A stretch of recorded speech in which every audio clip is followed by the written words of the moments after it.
I mean, good news is it can't be any worse than it just was.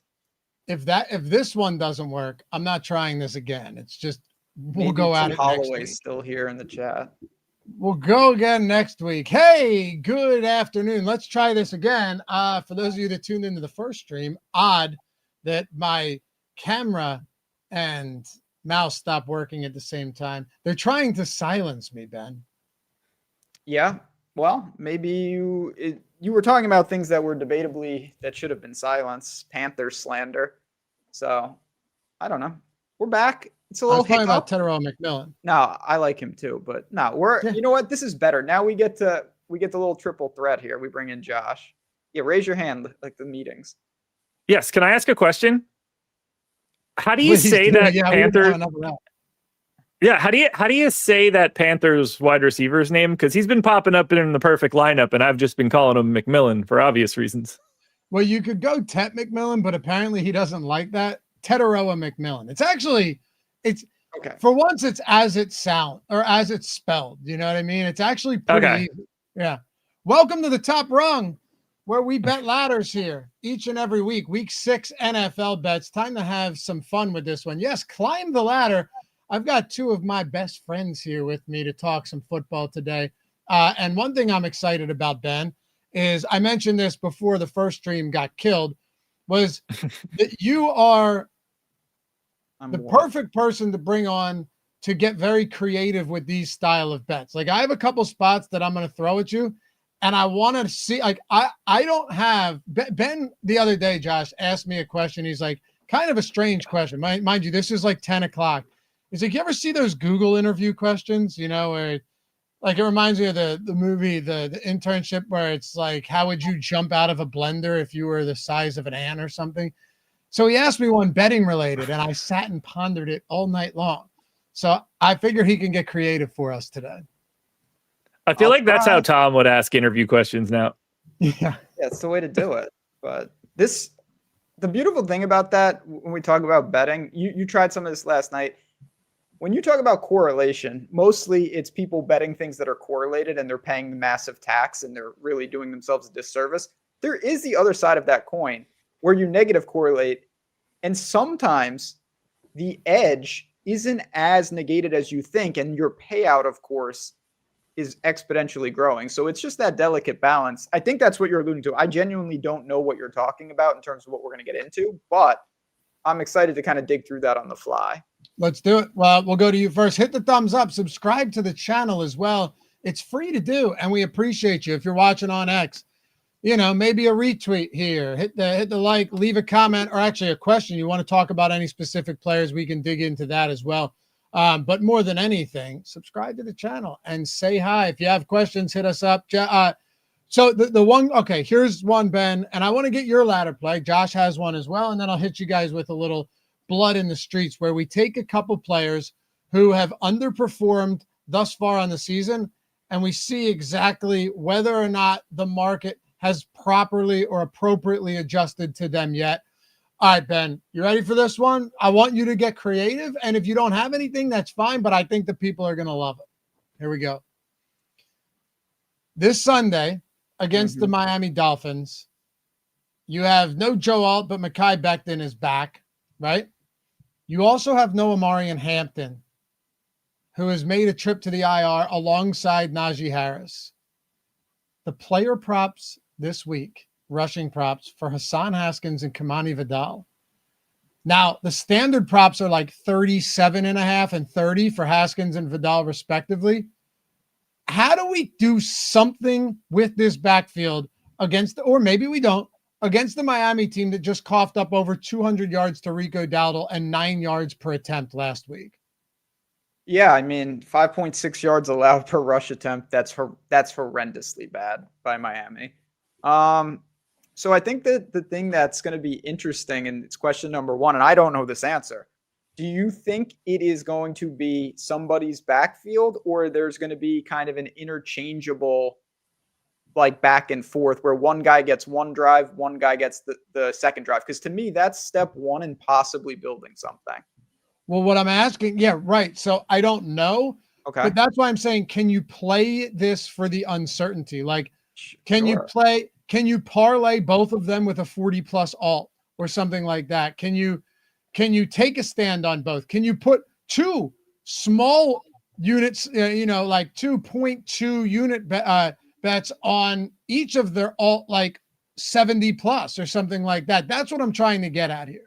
Yeah, I mean, you definitely can do things like that. To me, the most fascinating aspect would be if you think the game gets out of hand and one of them seeds work. So you could structure where you bet first half touchdown, second half touchdown style. I've explored that with multiple backs where it's like, all right, I think this guy gets real work in the first quarter, the second quarter. But if they have rushing touchdowns late in the game, it could be, again, we're talking about two pretty equal backs here, but you can mix it up like that. Or you could just say macro level, the Chargers rush play percentage is going to elevate where these guys can simply coexist. And I just think they'll have, 200 yards rushing as a team.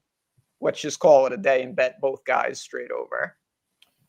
That's what I'm thinking. Now, would you accept the tax you're getting in the correlation for parlaying them together? Like if you think it could just be both of them get work and Miami's defense is simply as bad as humanly possible, which is the case right now on the ground. There's no denying that. Is there a way to just say, you know what, I'll eat the correlation, but I want a better payout than just betting them both as straight bets? I mean, it's something that I'm genuinely thinking through in my mind. Is it really correlation? Because yes, there's a correlation that Miami's defense is terrible, but there's anti-correlation in that every carry that Haskins takes, Vidal simply can't have. So if I were to take Hassan Haskins over 37.5 and Vidal over 30.5 on FanDuel, I get to plus 208. Now it may depend on book, which it will, but they're still looking at this as just like and I know, Josh, you're not the biggest football guy in the traditional sense, but you understand the numbers. Yeah. How do you look at something like this where it gets you to a plus 208? I mean, the books are really just saying they're still attaching pretty heavy. They're still going to levy a big tax on the correlation because it's like, a rising tide lifts all ships, right? And that's why it's plus 208. Sure. If the run game gets going, it goes.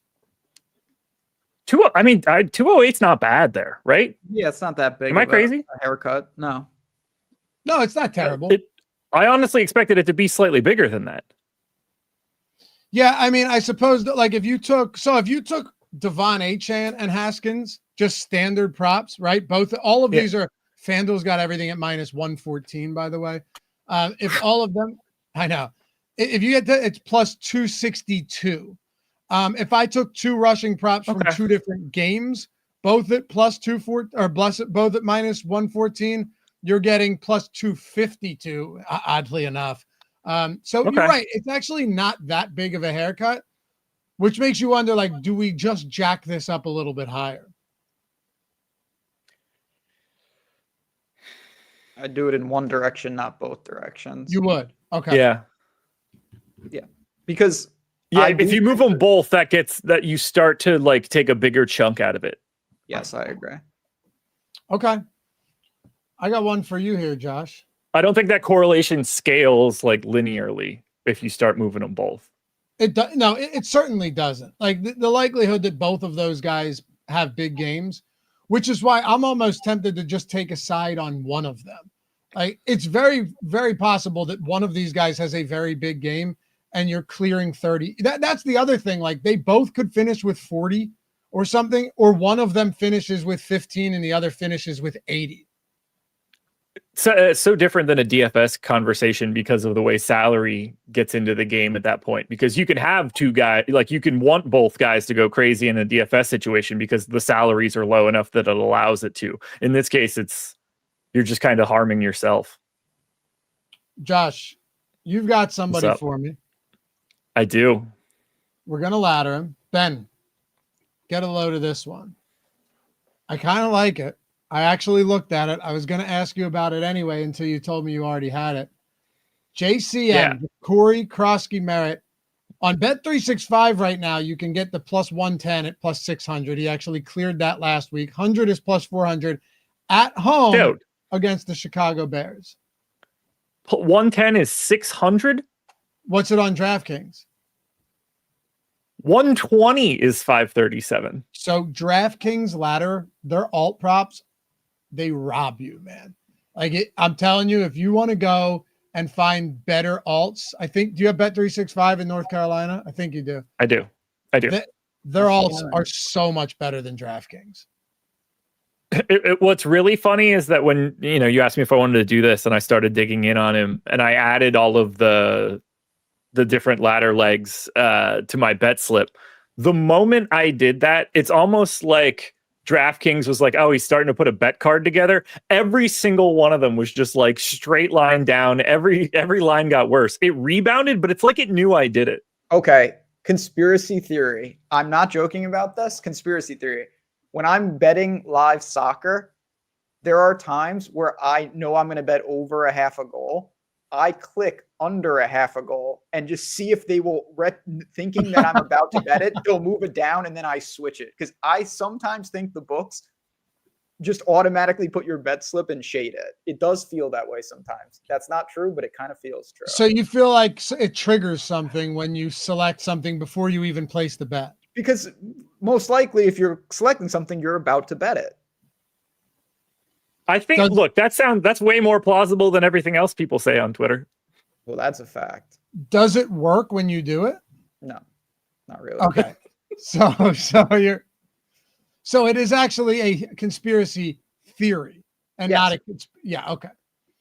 Josh, are you going up to 120 here?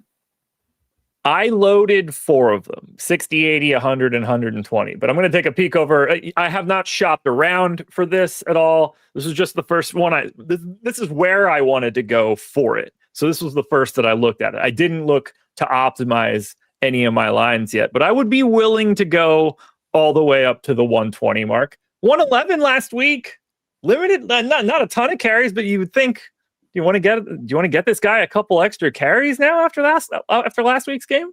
It's actually a good thought process in that I could see them after last week. This could be the week where he has like a 20 carry game or something. Like they might finally commit to Ja'Cory Krosky-Merritt being the guy. Why is his Why name not? Bill? Why is his name what? Bill. Yeah, I don't know. I've wondered the same. I think he just wants to be Bill now, right? Okay, yeah. Like they just call him Bill. Bill. I'm with you though. Bill on the like when is it like a dollar bill? Yeah, Bill Krosky-Merritt, but they just call him Bill. They just call him Bill. It's not like if he scores a touchdown, they don't go Krosky-Merritt. They go and Bill's in the end zone. Like Krosky-Merritt just sounds like who I have to get as a divorce lawyer. So it's probably better to go with Bill. Cool. I don't know. Anyway. I got one for you, Ben. Oh, I got one for you too. Oh, please. Let's do that first. Hit me. DK Metcalf. Oh, against the Browns. He's probably in like the mid 50s or something. 100 yards. Over 5-1, plus 560 on DraftKings. Really? They just traded away a cornerback. The Browns defense is very good, but an alpha receiver, he's going to get his chances. And honestly, they're middle of the road in passing yards allowed per attempt. He's got a really, really low line. I know it's the Browns defense, weather pending, and it's still early in the season. DK Metcalf, man, I really think that they're giving a little too much love for a home game. I think he could have a big game here. I actually love this for 2 reasons. One, DK Metcalf, we've seen, look at that, 53.5. Give me a look break. at the difference between DraftKings and Caesars just on the standard receiving line. That's a lot of yards. That's a lot of yards, man. And it's not even like a lot of times you'll see it where it's 53.5. Caesars does this a lot, and it'll be like, or BetMGM, it'll be like minus 150, and you're like, okay, well, that's why it's so different. Yes, not here. Yeah, Calvin Austin, I don't think is going to play either. So who else do they have outside of their dual tight ends? He's going to be busy, and again, Browns defense isn't invincible. Over 5-1 for a 100-yard game for a guy that if he gets loose, it could be one catch. I mean, he's still. You've seen him. DK Metcalf is kind of my like dark horse. Great player, tough matchup. I think that could have a big game. All right, boys. Go ahead, Josh.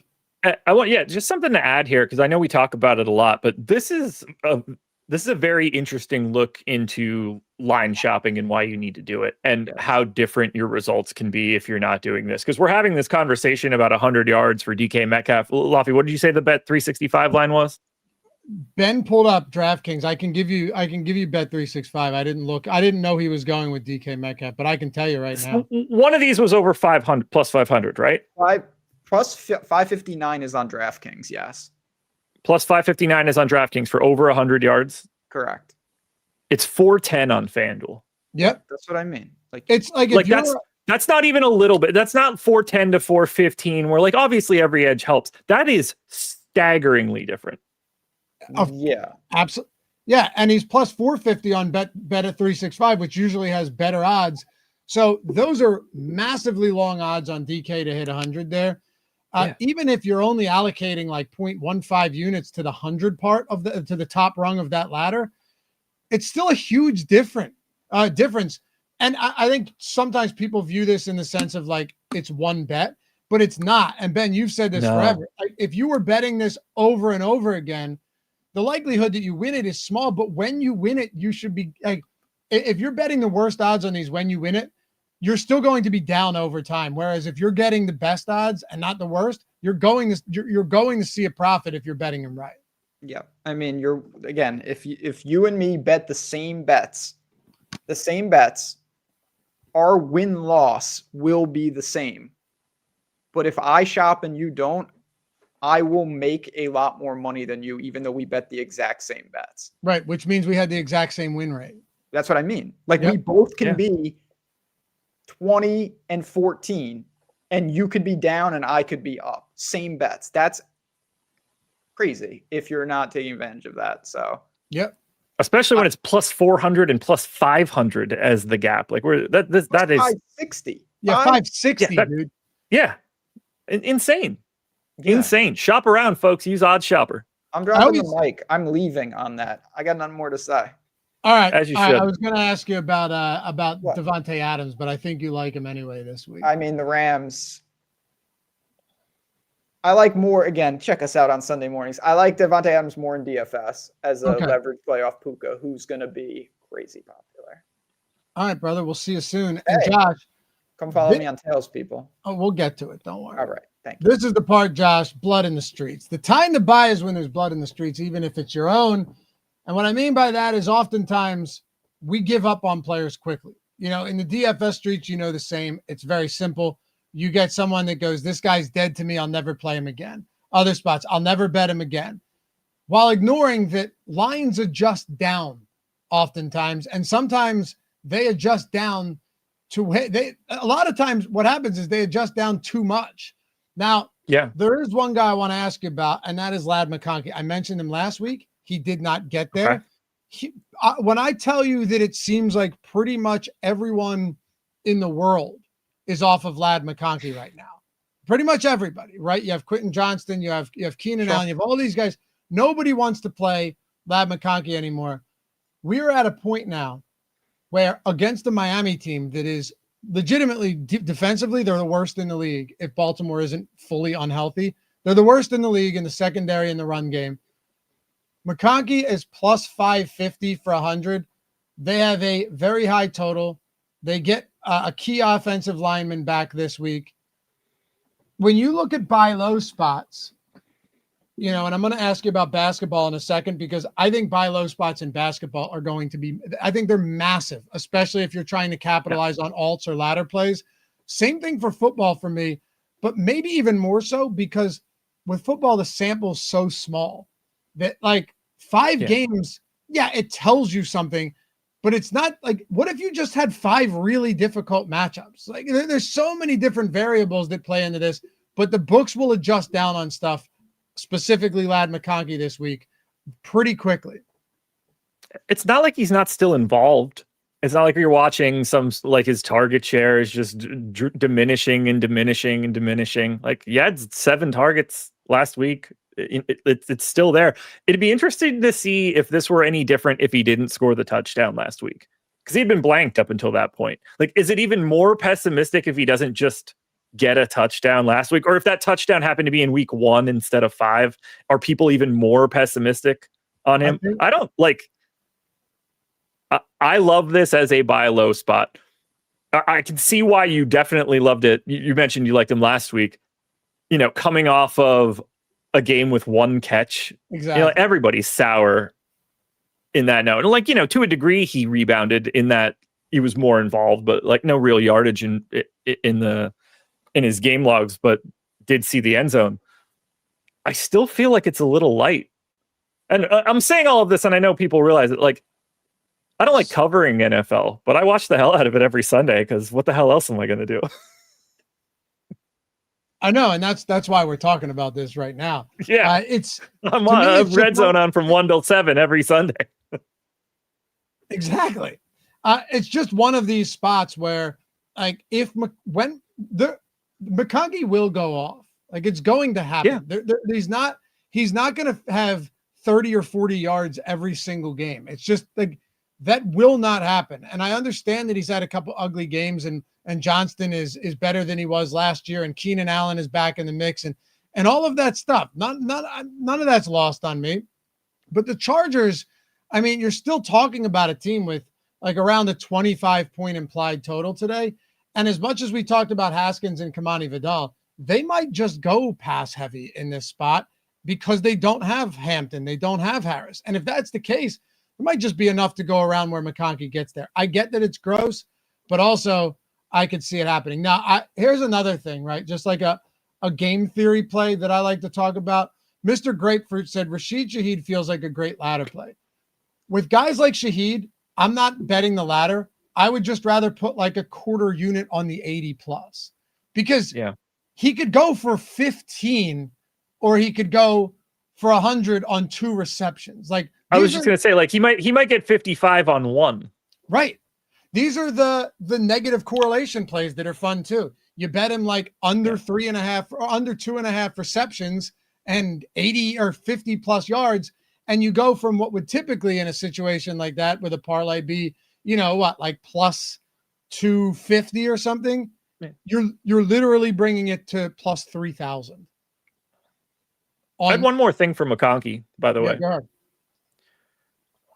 Just even looking at last year, 1, 2, 3, 4, 5. He had 6 games last year with at least 7 targets and sub 70 yards. I don't even think that this is looking any different than his performance from all of last season. He just hasn't had the outlier game yet, but half of his season last year looks exactly like his game logs from this year. It's no different. It's funny you bring that up. I was looking at his game logs the other day because, he did have a big rookie, especially for a rookie, right? That's massive. Very quality season. You're right, though. He catches most passes thrown his way, but he had games of 39, 26, 44, 67, 43, 46 in a row. Yeah. Yeah. So again, maybe you may have brought up the best point of all of them. It's this is kind of the perfect guy to ladder because he's always going to be in the ballpark, but when he goes for it, it happens. Yeah, it's not like he's going to get benched. Right. He's not going anywhere. Yeah, obviously he was a rookie, acclimating to the league last year. His first 6 games were sub 67-yard games in the same sort of target environments he's had before. He just hasn't broken what we need yet. Right. And it's you're talking about the fact that he was a rookie, and for sure, and they had injuries and all of that stuff. Yes. Yeah. But also the targets weren't different. No, it's the same workload. Even with the same workload. He had a 111-yard game on 6 targets, 123-yard game on 9. 9's not far off from 7, right? He had 117 on 12. That's clearly an outlier spot. 87 on 6, 94 on 10, 95 on 8. So it's the difference here is 10% of snaps. He was playing slightly less snaps to start the season last year in comparison to where he's at now. Okay. That's it. Which makes sense. But again, the targets, targets per route run is really all we care about in a spot like exactly. This. So, this is why this stuff is fun, because you can kind of strategize around it. And I enjoy doing that. I was also here. You'll appreciate this one. Here's another one I was looking at. I was looking at Bijan and I'm like, all right, I don't want 100 plus at plus 250. 120 is at plus 550, which is pretty significant. But I was thinking to myself, like, and I know you said, hey, I'm not a football, like, I don't like the word tout, but like, I don't talk football on shows very often. But you do know, like, Buffalo's run defense is bad. And Correct. I don't know if Ed Oliver's going to be back, but the run defense is bad. And I'm thinking, like, on one hand, the only way, in my opinion, that Atlanta keeps this close is with Bijan Robinson, right? Like I have a tough time believing that Michael Penix Jr. can go blow for blow with Josh Allen, especially with the Bills coming off a brutal Sunday night loss on prime time.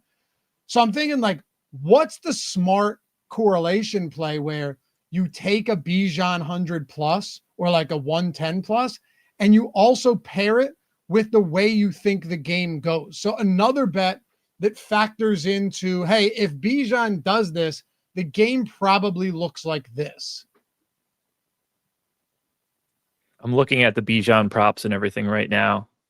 I mean, it could always just be Kyle Pitts. Sorry, I just wanted to be a football talking head on the internet over the past 5 years and just mention that he is, in fact, a human being. But that's besides the point. I'm with you that if Atlanta is in this game, I think it is probably a disproportionate Bijan game. Feels barring like Buffalo giving them the game, which is a different conversation in and of itself. I'm curious, like the first thing that I looked at when I got to Bijan, because I know where you're leading this, the first place that I looked were his receiving yards props. Okay. So I could see that, but I was also thinking like parlaying the unders on other receiving yards for the Falcons. I like that as well. That's a different path for sure. But it also, like, if Bijan's popping off in the game, staying close, they're going to want to not throw the football a ton against a good Buffalo secondary, right? Like, they're just going to feed him and they're going to chew up clock and they're going to dominate time of possession. Like, that's kind of where my head is in this game if it plays out right. I don't know if I was just thinking about it immediately, like he's breaking some sort of short pass, and that's like somehow it brought my brain to that. But I do like that link up with unders on the rest of their pass catchers. Right. And like, if I'm doing that, I don't want just a Bijan standard prop. Like you're playing literally for Bijan to control this game. Yeah. Like if you're thinking about, your Drake London unders or whatever, when you take the Bijan piece that you want, it's much bigger than what the baseline line is at that point in time. Got to be at least 100. Yeah, like I mean, when I was looking at the receiving props there, but he's sitting at least on DraftKings 80 plus is at plus 107. You're clearly taking 2 more steps up the ladder and looking higher. If the assumption you're building around is that you're already negating the rest of the people in skill positions on the team. That's exactly how I see this. I love it. Yeah. I like that path a lot. Plus 230 on over 100 rushing yards on DraftKings. And as we mentioned before, I'm sure we can find a significantly better line than that at some of the other books. Yeah. I mean, 120, he's plus 550 on Bet365. What's the 120 yards on DraftKings? 482. Okay. So, I mean, not super far off, but again, that's significant enough. I mean, that's that gap just alone. If you're doing that every single day, that's the difference between profitable and not profitable over the course of an NFL season. Exactly. I have one more for you, and then I want to get your thoughts on NBA ladders and all of that. And let's do it. You guys will be able to find all of our picks. Everything is free from Josh, from Ben, from myself, all of us over on Tails. We are building honestly an incredible platform over there. And many of you guys have heard about it already. If you haven't heard about it, well, here's an opportunity to check it out. I'm excited because we keep building new tools and we keep adding new people onto this platform. We have a leaderboard now where you can see, and this is one of the coolest things right now, you can see like who has the most profit in the last week. You can go straight in, follow one of these guys, boom, follow him based on, okay, he's killing it. Who's on a heater, right? Days winning, DKDFS, one of the sharper bettors around. No surprise, he's up there. Lay the house, Gooba bets, those guys. Trending, who's got the most followers recently? Oh, look, I'm up there. Oh, that's nice. Josh is on there and Ben's on there as well. It's a beautiful thing. But all of that stuff, and then just follow the people you want. Go into your picks feed. Josh, this is probably the best part about all of this. You go into the picks feed, and we post free DFS content on there as well. Once you do so, you can literally just go in, and I'm trying to, because you're posting a lot of futures for NBA right now. I'll go into one of mine. I am. You could go in, and let me find one that is still active, right? This is a beautiful thing. Go in, and then just click tail pick. Go to Greg. Yeah, right? The AI maps everything. So even if you just post a screenshot, it'll map all of that. You click tail pick, it'll give you the best odds on all of these. I got in at pretty good odds. Click it, adds it to your bet slip, and that's it. So that's one thing we've got over there. Tails.bet, simplest way to do it, and just follow all of us, man. Follow whoever you want. Yeah, you're going to be able to find exactly what you're looking for, depending on what kind of style you want. If you're just an NFL sports bettor, you can funnel yourself directly to NFL bets. If you're an NFL parlay bettor, you can kind of funnel yourself directly to parlays.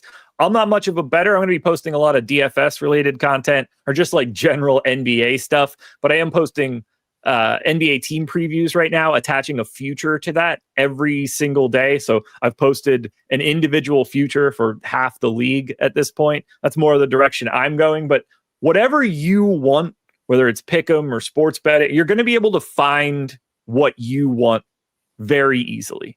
And it's growing every day. Yeah, which is why when Gabriel says college football parlay picks, please, I don't have college football, but on Tails, Ben does. And there's a ton of college parlays posted up there for free already for today and for tomorrow. I've seen them. So yeah, that's how you do it. Yeah, Ben is a next level degenerate when it comes to obscure college football teams, obscure soccer, obscure all sports teams, really. If you play on like a field behind a house somewhere in the middle of Europe, Ben probably bets on you and will give those bets out. Yep. But sorry, Gabriel, I don't do college. So no, I would love to help you out. I have one more for you. And as a guy that, models projections and all of that stuff, this is more of like a theoretical question for you. So Stefon Diggs, in his first handful of games, it's like he's coming back from a season-ending injury, right? And by the way, he's plus 425 on the 100 ladder. That's the top rung. I wouldn't go higher than that if you're considering this one. Plus 425 on the road against the Saints. He has back-to-back 100-yard games, though, after a really slow start to the season.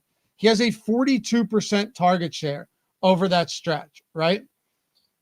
When you look at something like this, how do books adjust and how are you adjusting projections off of something like this when you know that right now you're talking about Diggs only having a 60-yard receiving prop? And again, I'm not saying by any measure that this is wrong, but also books are going to adjust differently than other people are. And oftentimes those other people are going to be wrong because they quickly over adjust and they overreact to like a couple big games. But his last two games, knowing that he was coming off a season-ending injury, knowing that he's acclimating to a new team, missed a lot of training camp, like where do you go on something like this and what seems reasonable?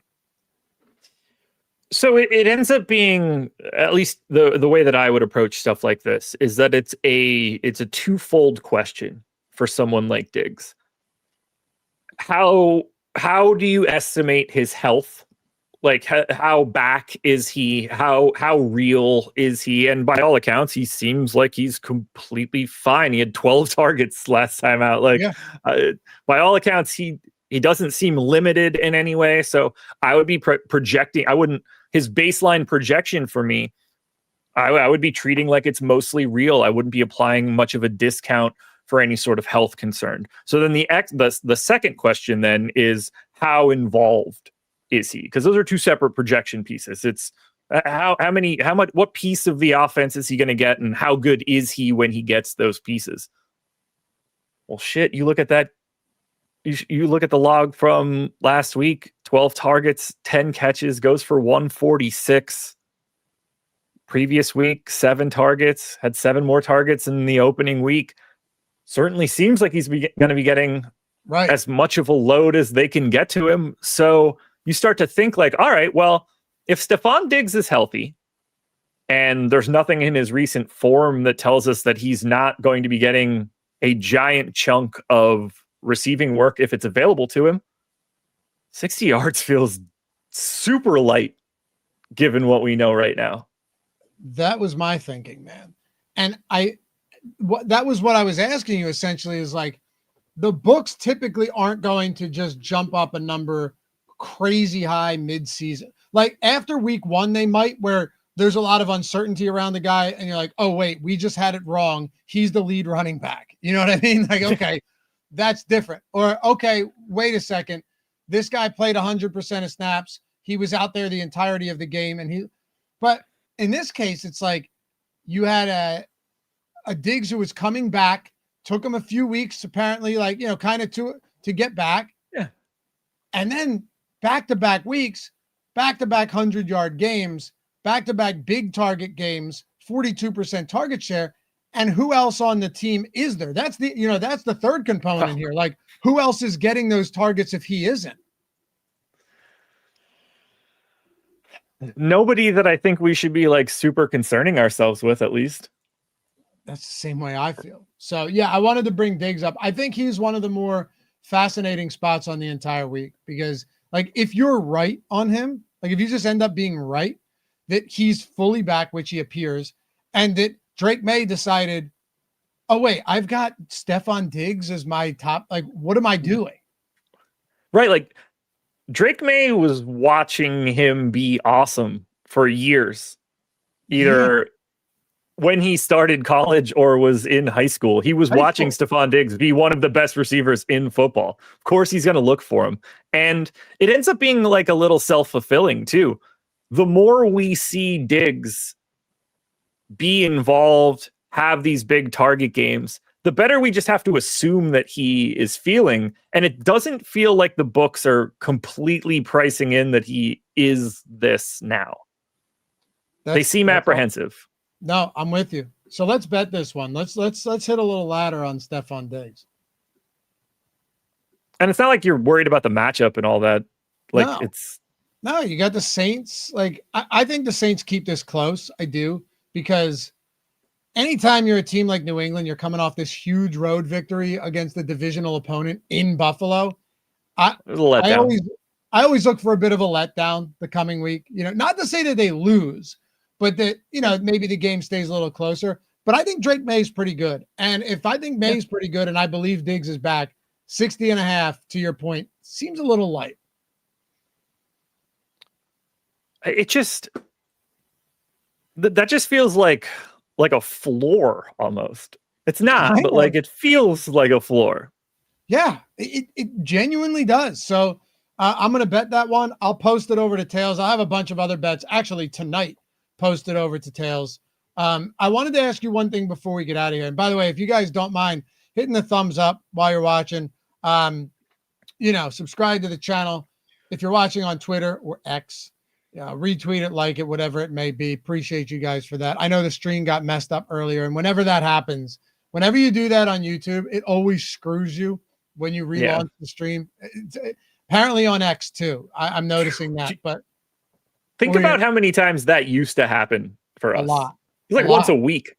But it was a YouTube thing a lot too. Like YouTube, there was a time where in the mornings YouTube would just glitch out.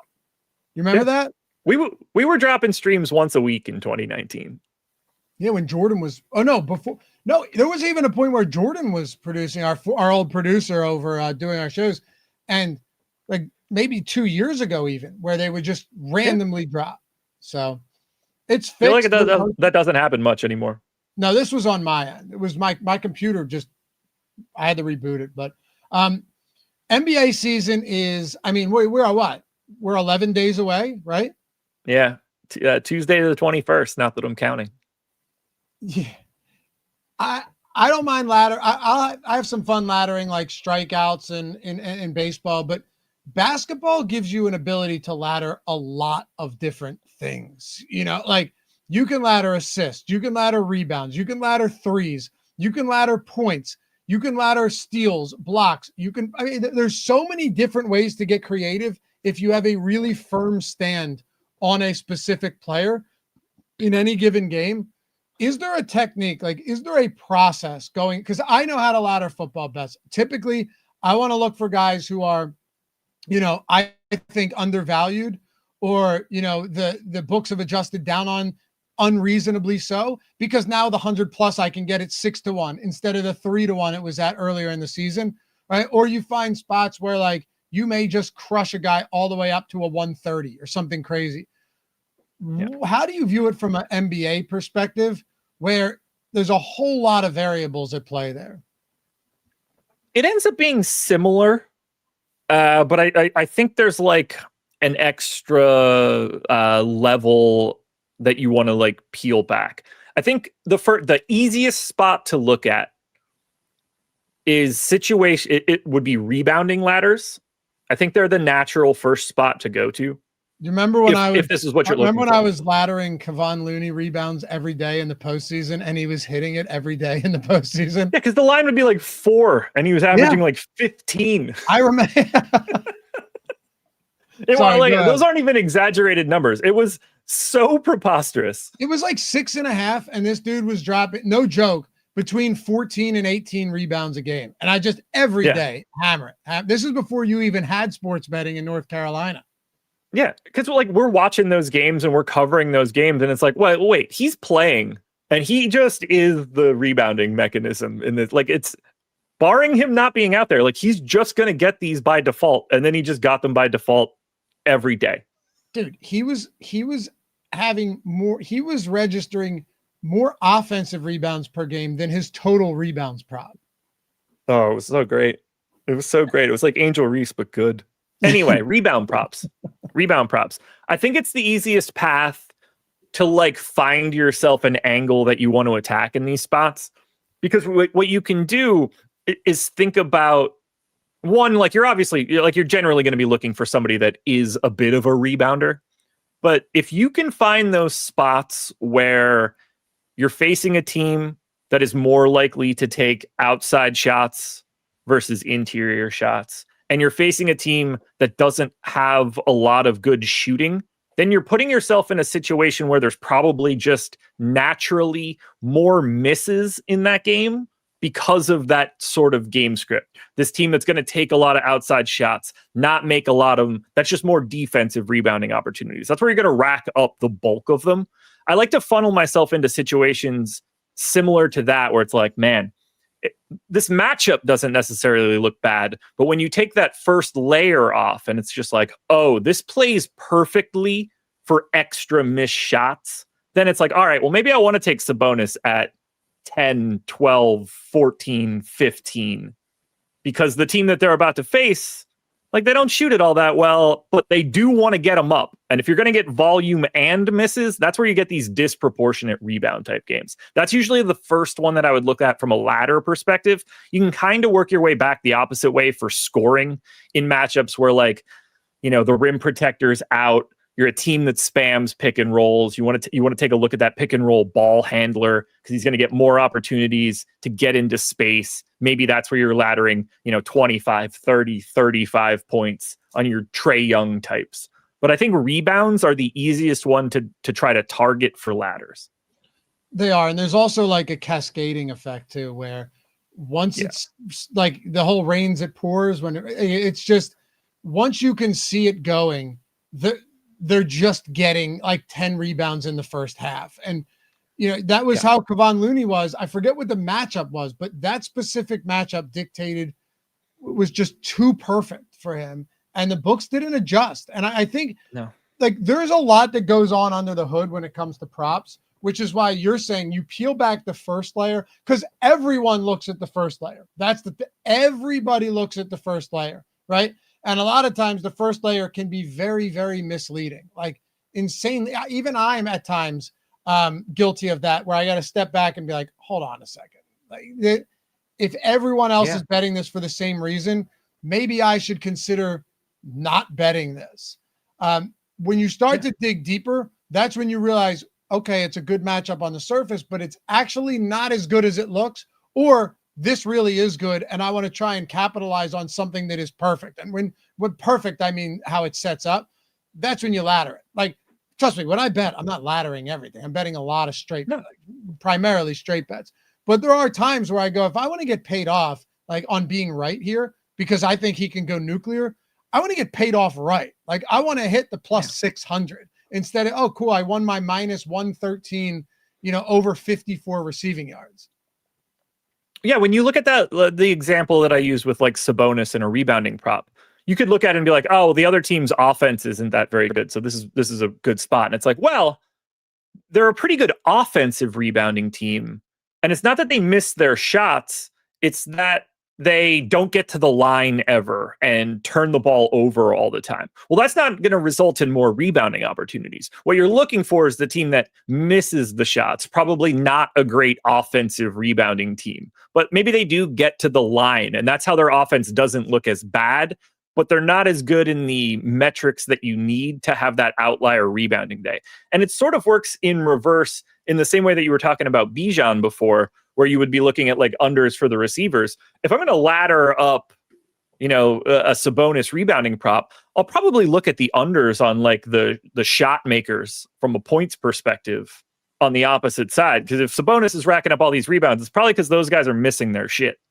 Exactly. And again, the books will take that into account, but it goes to the point of, if you're going to go big on something like this with the intent of, I could see this being one of these, slate breaking type games, I'm going to go big.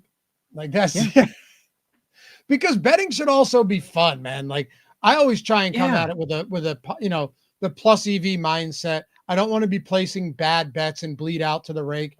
I don't want to be placing bad parlays, which is why if I can apply a boost to these, I'm going to apply a boost to as many as I can. You know how to wipe out the correlation tax on these correlated events? Just boost it 30%. And if you're boosting it 30%, it doesn't matter if you have, strict limits on your bonus or your boost, because you're already boosting it to 10, 11, 12 to 1.